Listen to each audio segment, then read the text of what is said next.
Ayo, semua. Nah, mohon doanya ya Bu. Beringan ya, Pak.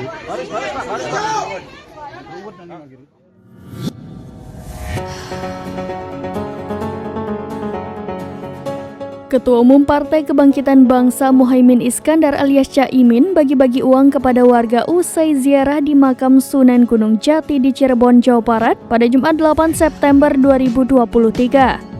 Tampak Caimin mengenakan pakaian warna putih dan peci hitam di tengah pengawalan cukup ketat. Terlihat sejumlah warga sudah menunggu keluarnya Caimin. Caimin kemudian mengeluarkan uang tunai dengan nominal Rp5.000 dan memberikan kepada setiap warga beberapa lembar. Warga terlihat rela berdesak-desakan demi mendapat uang tersebut dan bersalaman dengan Caimin.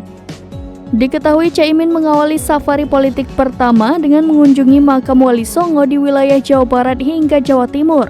Safari politik tersebut bertajuk Tour de Wali Songo.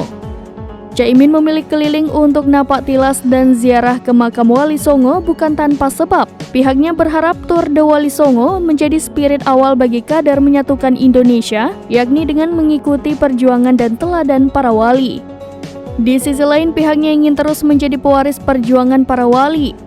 Caimin mengungkapkan bahwa wali-wali ini telah berjasa mengasimilasikan ajaran agama dengan budaya lokal, termasuk pelajaran untuk membangun agar persatuan ini semakin kokoh untuk menyiapkan perjalanan pembangunan.